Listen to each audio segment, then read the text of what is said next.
അതിരിൽ നിന്ന് ഒരു 5 അടി വിട്ടിട്ട് മാത്രമേ ഇങ്ങനെയുള്ള തൈകൾ വെക്കാൻ പാടുള്ളൂ.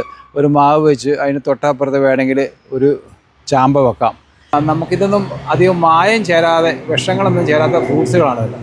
കൃഷിയെപ്പറ്റി അറിയത്തില്ലാത്തതുകൊണ്ടായിരിക്കാം നമ്മൾ കൊണ്ടുപോയി കഴിഞ്ഞിട്ട് അവർ കൂടയുടെ വലിപ്പം കണക്കായിട്ട് കുഴിയെടുത്ത് വെക്കും.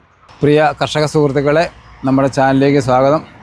ഇന്ന് ഞാൻ നിങ്ങളുമായിട്ട് പങ്കുവയ്ക്കാൻ പോകുന്നത് നമ്മളൊരു പുതിയ വീടൊക്കെ വെച്ച് കഴിയുമ്പോൾ അതിൻ്റെ ചുറ്റും വെക്കാൻ പറ്റുന്ന കുറച്ച് ഫ്രൂട്ട്സ് ഇനങ്ങളെ പറ്റിയാണ്. പഴവർഗ്ഗ ചെടികൾ. അപ്പോൾ നമ്മൾ സാധാരണയായിട്ട് നമ്മുടെ വീട്ടിൽ കുട്ടികൾക്കും മുതിർന്നവർക്കും ഒരുപോലെ ഇഷ്ടപ്പെടുന്ന 5 ഫ്രൂട്ട്സ് ഇനങ്ങളെ പറ്റി പറയാം. ഒന്നാമതായിട്ട് നമ്മുടെ വീട് വെച്ച് കഴിയുമ്പോൾ നമുക്ക് ഏറ്റവും അത്യാവശ്യമായിട്ടുള്ള മാമ്പഴം എല്ലാവർക്കും ഇഷ്ടമാണ്. അപ്പോൾ മാവ് നമുക്ക് ഒരു സൈഡ് ചേർത്ത് വെക്കാൻ പറ്റുന്നതാണ്. പ്രത്യേകം ശ്രദ്ധിക്കേണ്ട ഒരു കാര്യം, നമ്മളൊരു 5-10 സെൻറ്റ് അല്ല 10 സ്ഥലമുള്ള ഒരാൾ വീട് വെച്ച് അതിൻ്റെ ചുറ്റും വെക്കുമ്പോൾ നമ്മുടെ അതിരയിൽ നിന്ന് ഒരു 5 അടി വിട്ടിട്ട് മാത്രമേ നമ്മൾ ഏത് തൈകളും വെക്കാൻ പാടുള്ളൂ. അത് ഗവൺമെൻറ് നിയമമാണ്. അതിന് അപ്പുറത്തേക്ക് അടുപ്പിച്ച് വെച്ച് കഴിഞ്ഞാൽ അത് ചിലപ്പോൾ നമുക്ക് പിന്നീട് അത് മുറിച്ച് മാറ്റേണ്ടതൊക്കെ മറ്റ് അതിന് അപ്പുറത്ത് താമസിക്കുന്നവർ കംപ്ലയിൻറ്റ് ചെയ്ത് കഴിഞ്ഞാൽ മുറിച്ച് മാറ്റേണ്ടി വരും. അപ്പോൾ നമ്മൾ എപ്പോഴും ശ്രദ്ധിക്കേണ്ടത്, നമ്മൾ അതിരിൽ നിന്ന് ഒരു 5 അടി വിട്ടിട്ട് മാത്രമേ ഇങ്ങനെയുള്ള തൈകൾ വെക്കാൻ പാടുള്ളൂ. അപ്പോൾ നമ്മൾ ആദ്യമായിട്ടൊരു മാവ് നട്ടു കഴിഞ്ഞാൽ ഒരു 10 സെൻറ്റ് സ്ഥലമൊക്കെ ഉള്ള ആകുമ്പം അധികം നമുക്ക് സ്ഥലങ്ങളുണ്ടാക്കിയില്ല. സ്ഥല പരിമിതി ഉള്ളത് കൊണ്ട് ഒരു മാവ് വെച്ച് അതിന് തൊട്ടപ്പുറത്ത് വേണമെങ്കിൽ ഒരു ചാമ്പ വെക്കാം. ചാമ്പ വെച്ച് കുറച്ച് ദൂരം ക്രമീകരിച്ചിട്ട് അതിൻ്റെ ഈ മാവിൻ്റെയും ചാമ്പയുടെ അപ്പുറത്തായിട്ട് നമുക്ക് ഒരു റംബൂട്ടാൻ. ഈ പഴങ്ങളെല്ലാം നമുക്ക് കുട്ടികൾക്കും മുതിർന്നവർക്കെല്ലാം ഇഷ്ടപ്പെടുന്നൊരു പഴങ്ങളാണ്. ചാമ്പ, മാവ്, അതുപോലെ തന്നെ നമ്മളധികം വലിപ്പം വെക്കാത്ത ചക്ക പിടിക്കുന്ന പ്ലാവ്. ചക്ക എല്ലാവർക്കും ഇഷ്ടമാണ്. മാത്രമല്ല ചക്ക പല രോഗങ്ങൾക്കും നമുക്ക് പ്രതിവിധിയായിട്ട് നമ്മളിപ്പോൾ ചക്ക ഉപയോഗിക്കുന്നുണ്ട്. ഇപ്പോൾ നമുക്കറിയാം, ചക്ക അതിൻ്റെ പുറത്തെ മടലൊക്കെ ചുറ്റിക്കളഞ്ഞിട്ട് ബാക്കി ഭാഗങ്ങളെല്ലാം ഉണക്കിയെടുത്ത് പുട്ടുപൊടിയൊക്കെ ആക്കുന്നുണ്ട്, പല ഉൽപ്പന്നങ്ങളാക്കുന്നുണ്ട്. അപ്പോൾ ചക്ക വളരെ നല്ലതാണ്. നമുക്കിതൊന്നും അധികം മായം ചേരാതെ, വിഷങ്ങളൊന്നും ചേരാത്ത ഫ്രൂട്ട്സുകളാണ് ഇതെല്ലാം. അപ്പോൾ അതേപോലെ തന്നെ നമുക്ക് വെക്കാൻ പറ്റുകയാണ് സപ്പോട്ട. അപ്പോൾ നമുക്കറിയാം, നമുക്ക് സപ്പോട്ട ഒരു മരമൊക്കെ ഉണ്ടെങ്കിൽ ഇപ്പം പല രീതിയിൽ സപ്പോട്ട നമ്മൾ ഉപയോഗിക്കുന്നുണ്ട്. നമ്മൾ ചിക്കു, ഷെയ്ക്ക്, അങ്ങനെയുള്ള പല സാധനങ്ങളും ഉണ്ടാക്കുന്നുണ്ട്. അപ്പം നമുക്ക് നല്ലൊരു സപ്പോട്ടയും നമുക്ക് ഇതിൻ്റെ ഇടയിൽ നമുക്ക് ചെയ്യാൻ പറ്റുന്നതാണ്. ഇതൊന്നും അധികം നല്ല സൂര്യപ്രകാശം അടിക്കുന്ന സ്ഥലമാണെങ്കിൽ അധികം വലിപ്പമൊന്നും വെക്കുകയില്ല, ബുഷായിട്ട് നീക്കി ചെടികളൊക്കെ. അപ്പോൾ അകലം ക്രമീകരിച്ച് നമുക്ക് ഇത് വെക്കാൻ പറ്റും. അതിൻ്റെ കൂടെ തന്നെ വേണമെങ്കിൽ ഈ മാവ് അല്ലെങ്കിൽ ഈ റംബുട്ടാൻ വെക്കുന്നതിൻ്റെ ഇടയിൽ അത് വളർന്നതിൻ്റെ ഗ്യാപ്പിൽ വേണമെങ്കിൽ ഒരു ബേറാപ്പിൾ വെച്ച് കൊടുക്കാം. ബേറാപ്പിളിനെ സംബന്ധിച്ച് അധികം വലിപ്പം വെച്ച് പോകുന്ന ചെടിയല്ല. അപ്പോൾ ഇതിൻ്റെ ഇടയിൽ അതിന് അത്യാവശ്യം സൂര്യപ്രകാശം കിട്ടും, ഉൽപ്പാദനം തരാൻ പറ്റിയ ഒരു ഫ്രൂട്ട്സാണ് നമ്മുടെ ബേറാപ്പിൾ. അതിന് ബേറാപ്പിളിൻ്റെ ടേസ്റ്റ് നിങ്ങൾക്ക് അറിയാം, അത് ആപ്പിളിൻ്റെ പോലെ ടേസ്റ്റാണ്. വലിയ മധുരമൊന്നുമില്ല, എന്നാൽ രുചിയൊന്നുമില്ല, ടേസ്റ്റുള്ള സാധനമാണ്. അപ്പം ബേറാപ്പിൾ വെച്ച് കൊടുക്കാം.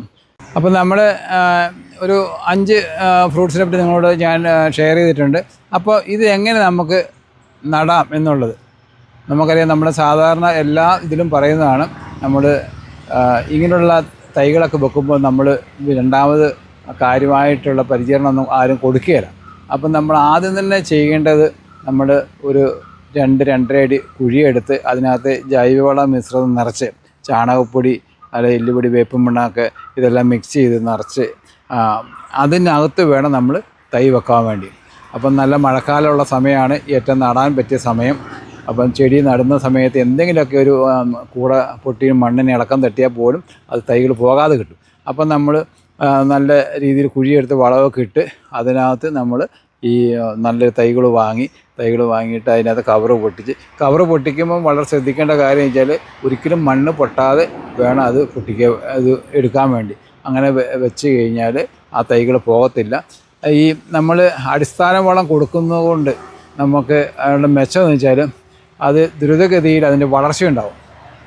സാധാരണ ചില ആൾക്കാരൊക്കെ കൃഷിയെപ്പറ്റി അറിയത്തില്ലാത്തതുകൊണ്ടായിരിക്കാം നമ്മൾ കൊണ്ടുപോയി കഴിഞ്ഞിട്ട് അവർ ആ കൂടയുടെ വലിപ്പം കണക്കായിട്ട് കുഴിയെടുത്ത് വെക്കും. അത് ഒരിക്കലും തൈ വളർന്നു വരാൻ സാധ്യത കുറവാണ്, വളർച്ച കുറയും ഉറപ്പായിട്ടും. അതെന്തുകൊണ്ടാണെന്ന് വെച്ചാൽ ഉറച്ചു നിൽക്കുന്ന മണ്ണിലേക്ക് പെട്ടെന്ന് വേരുകൾ പോയി വളർച്ച കിട്ടിയില്ല. അപ്പം നമ്മൾ അതുകൊണ്ടാണ് മണ്ണ് ഇളകിയിരിക്കുന്ന ആ പ്രതലത്തിലേക്ക് വെച്ച് കൊടുക്കുന്നത്. അപ്പോഴും നമുക്ക് വേരുകൾ പെട്ടെന്ന് ഈ വളത്തിൻ്റെ ഇതെല്ലാം മണമൊക്കെ അടിക്കുമ്പോഴത്തേക്കും 4 ഭാഗത്തെയും വേര് പോയി അപ്പം അതിന് വളർച്ച കൂടുതൽ കിട്ടും. അപ്പം നമ്മൾ അങ്ങനെ ചെയ്തതിന് ശേഷം വേനൽക്കാലമൊക്കെ മഴക്കാലത്തൊക്കെ വെച്ചു നമ്മൾ തൈകൾ പരിചരിച്ചു. അത് വേനൽക്കാലം ആകുമ്പോഴത്തേക്ക് അതിൻ്റെ ചുവട്ടിൽ കുറച്ച് പുതയൊക്കെ ഇട്ട് കൊടുക്കുക, തണുപ്പ് നിൽക്കാൻ വേണ്ടി ജലസേചനം കൊടുക്കുക.